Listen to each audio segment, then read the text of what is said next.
स्मिता आकाश sweet home मध्ये आपलं स्वागत। मंडळी, सर्वसामान्य व्यक्ती घर घेत असताना हे घर माझ्या खिशाला परवडणार आहे का, या घरावर मला लोन मिळणार आहे का, त्याचबरोबर या ठिकाणी केलेली गुंतवणूक ही सोयीस्कर ठरणार आहे का, या सगळ्या गोष्टींचा विचार करत असतो। ग्राहकांच्या हिताचा विचार करून ग्राहकांना त्यांच्या स्वप्नातलं घर देणाऱ्या बांधकाम व्यावसायिकांचा सन्मान नेहमीच TV9 करत आलाय आणि असाच सन्मान करण्यासाठी आज आपण आलो आहोत शेलू मधल्या दादासाहेब फाळके टाउनशिप मध्ये। मध्यमवर्गीयांना त्यांच्या बजेटमध्ये घर देऊन त्यांचं घराचं स्वप्न पूर्ण करणाऱ्या अनुकृती होम्स प्रायव्हेट लिमिटेडच्या आजपर्यंतच्या कार्याची दखल घेत TV9 मराठी त्यांना best affordable mega township Shelu या कॅटेगरीमध्ये पुरस्कार देऊन सन्मानित करत आहे।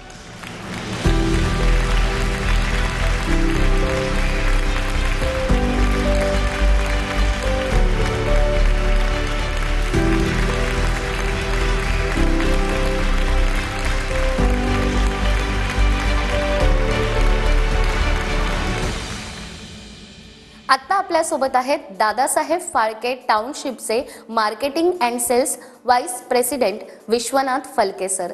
सर, सगळ्यात आधी दादासाहेब फाळके टाउनशिप हा जो प्रोजेक्ट आहे, या प्रोजेक्टच्या संकल्पनेविषयी आणि आपल्या कंपनीविषयी आम्हाला काय सांगाल?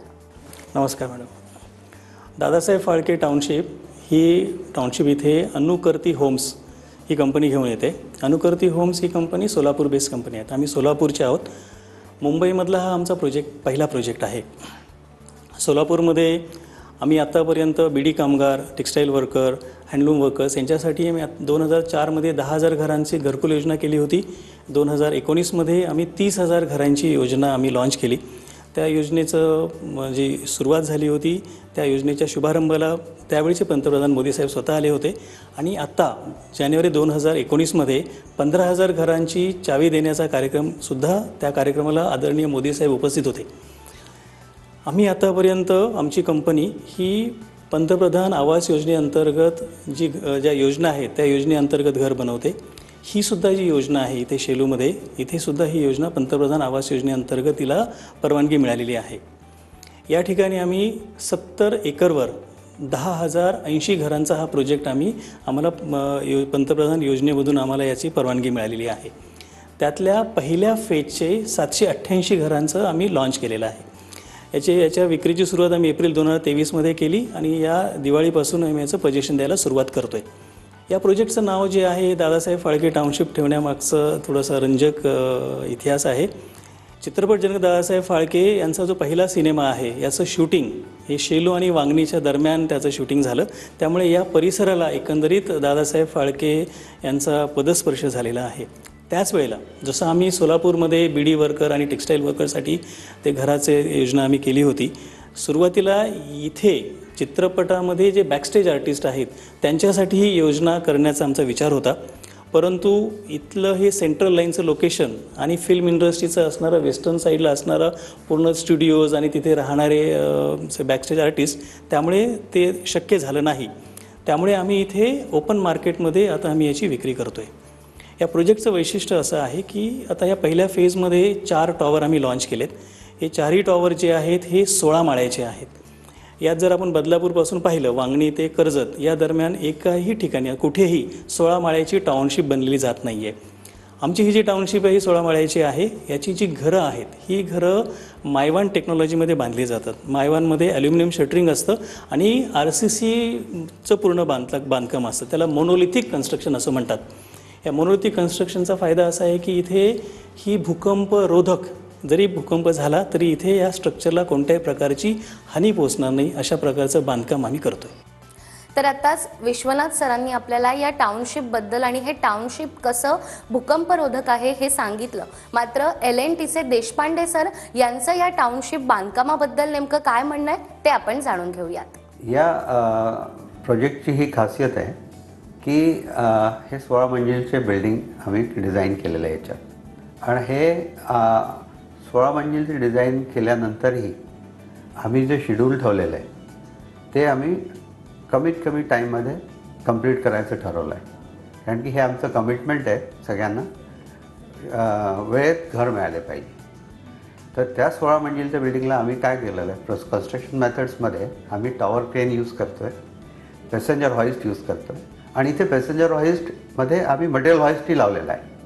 तर मटेरियल हॉइस्ट लावल्याने काय झालेलं आहे की टॉवरकेने जे आम्ही मायवानची शटरिंग यूज करतो आहे, आणखीन त्या सायकल टाईम येत आहे आपल्याला, त्या सायकल टाईममध्ये आम्ही पॅसेंजर हॉइस्टमधनं फिनिशिंग मटेरियल घेऊन फिनिशिंगही स्टार्ट केलेलं आहे त्याच्याबरोबर. तर आत्ता तुम्ही पाहाल की आम्ही जर 16 मजलीपर्यंत कंप्लिशन केलेली आहे बिल्डिंग, तर त्याचं फिनिशिंग आम्ही 11 मजल्यापर्यंत कंप्लीट केलेलं आहे. आणि याचं डिझाईन आम्ही जे केलेलं आहे ते डिझाईन जितकी कंप्लायन्सेस आहे, like earthquake resistance, then fire norms, whatever is mentioned and required for MHADA housing for 16th floor, we have complied with all. So this is helping us to deliver good quality building, good quality flats to the owner. And although it is a PMY project, so we have not compromised with the quality. It's the thing is whatever is being delivered to the customer or being delivered to the customer, it will be same as if it is some sales building sort of thing, flats. All the quality norms are being followed and being delivered as per the MHADA requirement.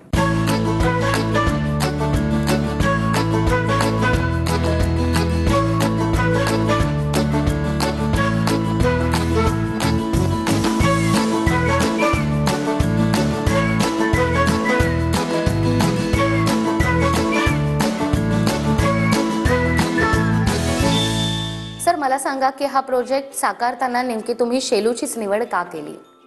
आमच्या कंपनीचं जे vision आहे की आम्ही ज्या ध्येय धोरणावर काम करतो त्यामध्ये तुम्ही भाड्याने राहत असाल तर तुमचं घर भाडं हे तुम्ही जर आमच्याकडे घर घेतलं तर त्या घराचा जो हप्ता आहे ज्याला आपण EMI म्हणतो, तर ते घर भाडं आणि EMI हे साधारण सारखं यावं या हिशोबाने आम्ही आमच्या टाउनशिपचं बांधकाम करत असतो किंवा जागेची निवड करत असतो. दुसरं आमचं जे ध्येय आहे की वॉक टू वर्क, म्हणजे आपण आपल्या कामाच्या ठिकाणी चालत पोहोचू शकला पाहिजेत. आता मुंबईचा जो विस्तार आहे या मुंबईच्या विस्तारामध्ये आपण चालत कामाच्या ठिकाणी जाऊ शकत नाही, तर त्या ठिकाणी आम्ही अशा रीतीने जागा निवडली की जिथे तुम्ही चालत जे पब्लिक ट्रान्सपोर्ट आहे त्या पब्लिक ट्रान्सपोर्टपर्यंत तुम्ही चालत जाऊ शकला पाहिजे. तुम्ही पब्लिक ट्रान्सपोर्टने तुमच्या घरापर्यंत आला, त्या तुमच्या टाउनशिपपर्यंत येण्यासाठी तुम्हाला परत बस किंवा रिक्षा करायला लागू नये या हिशोबाने आम्ही शेलू हे शेलू ही जागा निवडली. शेलूमध्ये कंपॅरेटिव्हली म्हणजे रेल्वेची कनेक्टिव्हिटी आहे, जागेचा भाव कमी आहे, त्यामुळे आम्ही घराची किंमत अशा रीतीने कमी ठेवू शकलो की जेणेकरून EMI घर भाड्या एवढा होऊ शकेल. त्याच वेळेला ही जी टाउनशिपची जागा जी आहे ही शेलू स्टेशनपासून फक्त 300 मीटर अंतरावर आहे. त्यामुळे तुम्ही शेलू स्टेशनला उतरल्यानंतर तुम्हाला तुमच्या घरी येण्यासाठी बस किंवा रिक्षा करण्याची गरज नाही, तुम्ही चालत अगदी सहज 4 ते 5 मिनिटांमध्ये तुम्ही या टाउनशिपवर पोहोचू शकाल. त्याच वेळेला शेलू हे स्टेशन असं आहे, हे बदलापूर नंतरचं दुसरं स्टेशन आहे.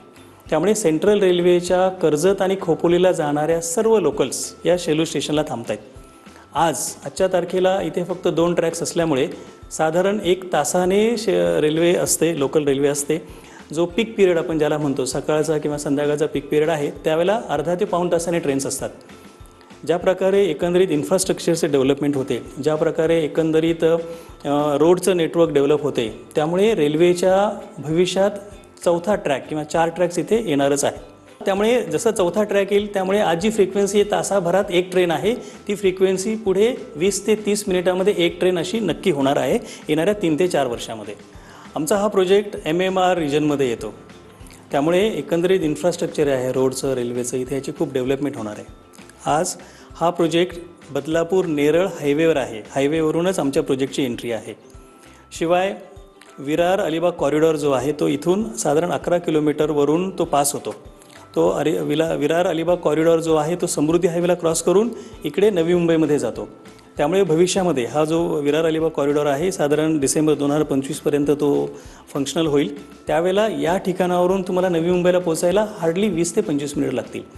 त्याच वेळेला पनवेल कर्जत जे लोकलचं जो एक्सटेन्शन जे आहे ते सुद्धा खूप मोठ्या प्रमाणात चालू आहे. ते पूर्ण झाल्यानंतर सुद्धा आमची कनेक्टिव्हिटी नवी मुंबईशी चांगली वाढणार आहे. पनवेल भीमाशंकर हायवे जो स्टेट हायवे आहे त्याचं कामसुद्धा लवकरच पूर्ण होईल असं आम्ही ऐकतोय. तो जो हायवे आहे तो आमच्या प्रोजेक्टपासून फक्त 2 किलोमीटरहून जातो आहे. त्यामुळे रेल्वे कनेक्टिव्हिटी, रोड कनेक्टिव्हिटी आणि नवी मुंबईशी होणारी फ्युचरमधली कनेक्टिव्हिटी पाहता हे अतिशय स्ट्रॅटेजिक लोकेशन आहे. त्यामुळे आम्ही शेलू या ठिकाणाची आमच्या प्रोजेक्टसाठी निवड केली. तर आत्ताच आपल्याला विश्वनाथ सरांनी नेमकी शेलू याची निवड का केली होती या प्रोजेक्टसाठी हे तर सांगितलं. मात्र नाईट फ्रँकचे कंट्री हेड सौरभ मेहनोत्रा यांचं नेमकं म्हणणं काय आहे, अगदी शेलू ते कर्जतपर्यंत कोणकोणती विकास कामं होणार आहेत याबद्दल त्यांचं मत काय आहे हे आपण पाहूयात. मुंबई को आज ज़रूरत है बड़े अफोर्डेबल हाउसिंग प्रोजेक्ट्स की. वो प्रोजेक्ट्स जो ऐसी जगहों पे लोकेटेड हों जो कि काम करने की जगह के पास हों, जहाँ पे पब्लिक ट्रांसपोर्ट इजीली अवेलेबल हो और जिनका ट्रैवल टाइम बहुत ज़्यादा ना हो.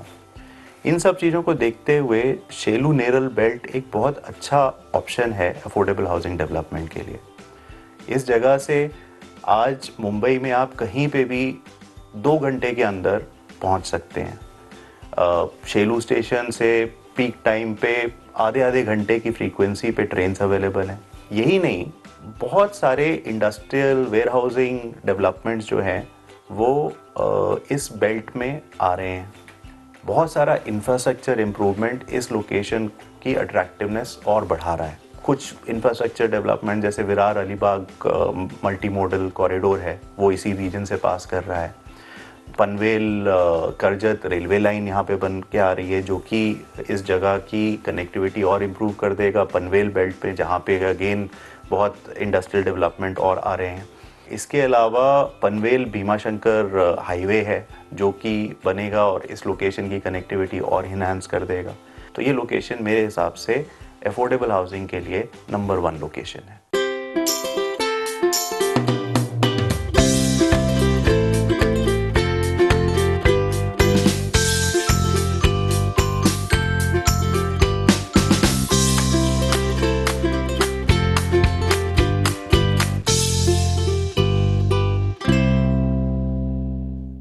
सर, कोणत्याही ठिकाणी घर घेत असताना ग्राहकांना काही सवलत देखील हवी असते, तर आपल्या या प्रोजेक्टमध्ये ग्राहकांना सवलत मिळण्यासाठी आणि म्हाडाची देखील नेमकी काय भूमिका आहे? हा जो प्रोजेक्ट आहे, जसं मी सांगितलं की या प्रधानमंत्री आवास योजनेच्या अंतर्गत आम्हाला याचं परमिशन भेटलेलं आहे. प्रधानमंत्री आवास योजना ही सेंट्रल गव्हर्नमेंटची स्कीम आहे. पण याचं जे इम्प्लिमेंटेशन जे आहे ते प्रत्येक स्टेटमधली जी गृहनिर्माण विभाग आहे तो करतो. त्यामुळे त्या नियमाने आपल्या या प्रोजेक्टची नोडल एजन्सी म्हाडा आहे. आम्हाला 2.5 लाख रुपयाची सबसिडी मिळते या प्रत्येक घरामागे. हे 2.5 लाखाची सबसिडीमधले 1.5 लाख सबसिडी ही सेंट्रल गव्हर्नमेंट देतं, 1 लाख सबसिडी आम्हाला म्हाडा देतं. या प्रोजेक्टचं जे काही बिल्डिंग परमिशन्स आहेत, सगळे अप्रुव्हल्स आहेत हे म्हाडा करतं. आणि इथे जी किंमत आम्ही जी ठरवतो ही किंमत ठरवण्याचा अधिकारसुद्धा म्हाडा आहे. म्हाडाकडून आम्हाला ती किंमत ठरवली जाते. ज्याप्रमाणे म्हाडा बिल्डिंग परमिशन्स देतं, तसं म्हाडा इथे जे कामाचा जो प्रोग्रेस आहे या कामाच्या प्रोग्रेसवर देखरेख ठेवण्याचं कामसुद्धा म्हाडा करतं. तर म्हाडाचे अधिकारी इथे वरचेवर इथे प्रोजेक्टला भेट देत असतात. दादासाहेब फाळके टाउनशिप ही नियरबाय स्टेशन आहे आणि इथे फ्लॅट खूप रिजनेबल प्राईसमध्ये आहे. इथले कर्मचारी खूप सहकार्य आहे. ह्यांनी आम्हाला लोनसाठी खूप सहकार्य केलं आहे आणि इथे खूप छान वाटलं आम्हाला रूम घेऊन. इकडचं वातावरण एकदम निसर्गरम्य आणि खूप थंडीचं वातावरण आहे आणि एवढं सुंदर आहे ना का खूप छान आहे. आणि इकडचे कर्मचारीसुद्धा आम्हाला लोन घेताना खूप सहकार्य केले. सुंदर अशा माथेरानच्या कुशीमध्ये निसर्गरम्य वातावरणात आम्ही माझ्या दोन्ही मुलांसाठी 2 फ्लॅट बुक केलेले आहेत. खूप छान वाटतं आणि इथला कर्मचारी वर्गसुद्धा खूप सहकार्य करतो. शेलू या ठिकाणी दादासाहेब फाळके टाउनशिप निर्माण झाली असून येथे खूपच कमी किमतीमध्ये 1 BHK मिळत असून ही टाउनशिप निसर्गाच्या सानिध्यात आहे. त्यामुळे इकडचे वातावरण खूप छान आहे.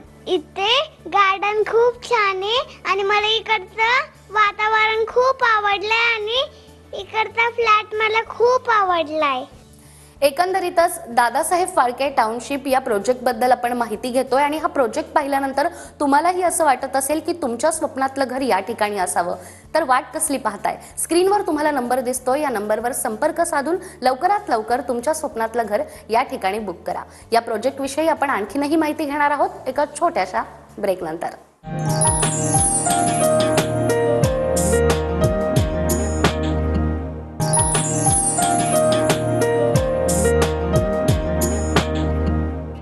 ब्रेक नंतर पुन्हा एकदा स्वीट होम मध्ये आपलं स्वागत. सर, ब्रेकवर जाण्यापूर्वी या प्रोजेक्ट विषयी तर तुम्ही सांगितलं, मात्र कोणतंही टाउनशिप म्हटलं तर त्या ठिकाणी ग्राहकांना एम्युनिटीज आणि काही स्पेसिफिकेशनही हवं असतं. तर आपल्या या प्रोजेक्टच्या बाबतीत तुम्ही काय सांगाल? इतक्या दूर घर घेतल्यानंतर गृहिणींच्या मनामध्ये असतं की इथे पाणी आणि लाईटची काय व्यवस्था असेल. इथे मला सांगताना अतिशय आनंद होतो आहे की आम्हाला इरिगेशन डिपार्टमेंटकडून उल्हास नदी आहे इथे साधारण 2 किलोमीटर अंतरावर, तिथून 3.5 लाख 3.5 MLD म्हणजे 35 लाख लिटर पर डे एवढं पाणी उचलण्याची आम्हाला परवानगी मिळालेली आहे. आमची स्वतःची जॅकवेल आम्ही बांधलेली आहे, त्यामुळे इथे आम्ही नक्की 24 तास पाण्याचा पुरवठा करणार आहोत. इथे सबस्टेशन असणार आहे, त्यामुळे सुद्धा इथे विनाखंडित इलेक्ट्रिसिटी विद्युत पुरवठा होणार आहे. आपण जर स्पेसिफिकेशनचा विचार केला, जरी हे अफोर्डेबल सेगमेंटमधली घरं असली तरी आम्ही उत्तम प्रतीच्या स्पेसिफिकेशन्स वापरणार आहोत. उदाहरणार्थ लिफ्ट्स, या लिफ्ट्स आम्ही कोने या जगप्रसिद्ध ब्रँडच्या लिफ्ट्स आम्ही वापरतो आहे. ज्या बाथरूमच्या फिटिंग्स आपण ज्याला म्हणतो त्या सेरा या कंपनीच्या फिटिंग्स असणार आहेत. इलेक्ट्रिकल कंड्युट्स, इलेक्ट्रिकल फिटिंग्स या पॉलिकॅपच्या असणार आहेत. खालच्या टाईल्स ज्या आहेत त्या विट्रिफाईड टाईल्स वापरणार आहोत. बिल्डिंगच्या बाहेरचं जे पेंट आहे तो टेक्स्चर पेंट असणार आहे. त्यामुळे एका उत्तम प्रतीच्या ज्या प्रोजेक्ट्स असतात त्या प्रोजेक्टला मॅच होतील, त्या प्रोजेक्टला साजेशा स्पेसिफिकेशन्स आम्ही इथे मेंटेन करणार आहोत. तर विश्वनाथ सरांनी आपल्याला या प्रोजेक्टच्या ॲम्युनिटीज कोणकोणत्या आहेत हे तर सांगितलं, मात्र हा प्रोजेक्ट प्रत्यक्षात ज्यांनी डिझाईन केलेला आहे ते आर्किटेक्चर झिनो यांचं म्हणणं आपण ऐकूयात. एक बहुत इम्पॉर्टेंट प्रोजेक्ट जो हम कर रहे हैं वो है दादा साहेब फाल्के टाउनशिप, जो मुंबई मेट्रोपॉलिटन रीजन के शेलू नामक एरिया में लोकेटेड है. ये एक 70 एकर्स का टाउनशिप है, जिसमें कुल मिला के 10,000 यूनिट्स होंगे. ये प्रोजेक्ट हमारे लिए इसलिए इम्पॉर्टेंट है क्योंकि ये एक बहुत ही बेसिक ज़रूरत जो कि हाउसिंग है या एक घर का जो बेसिक ज़रूरत है उसको बहुत अच्छी तरीके से उसका सॉल्यूशन के तौर पे प्रेजेंट किया जा रहा है. इस प्रोजेक्ट का एक और जो अहम पहलू ये है कि ये 70 एकर्स टाउनशिप में एक बेसिक हाउसिंग सॉल्यूशन के अलावा काफ़ी सारा अमेनिटीज़ हम प्रोवाइड कर रहे हैं. और ये अमेनिटीज़ में जो बेसिक गार्डन्स हो या पार्किंग हो या ड्राइवेज़ हो, वॉकवेज़ हो, पेडेस्ट्रियन पाथवेज़ हो, ये तो होंगे ही, बट इसके अलावा एक क्लब हाउस होगा, कम्युनिटी हॉल्स होंगे, चिल्ड्रंस रिक्रिएशन फैसिलिटीज़ होंगे, सीनियर सिटीजन्स के लिए फैसिलिटीज़ होंगे और काफ़ी सारे एमिनिटीज़ जिसमें एक स्कूल, एक मार्केट प्लेस और कुछ कमर्शियल एस्टैब्लिशमेंट्स, ये सारा इस टाउनशिप का एक अहम हिस्सा होगा और जुड़ के एक कंपोजिट सॉल्यूशन के तौर पे हम ऑफ़र कर रहे हैं. उम्मीद है कि जो लोग दादा साहेब फाल्के टाउनशिप में रहने आएंगे उनको एक अच्छा क्वालिटी ऑफ लाइफ एक बहुत ही अफोर्डेबल कॉस्टिंग में मिल जाएगा.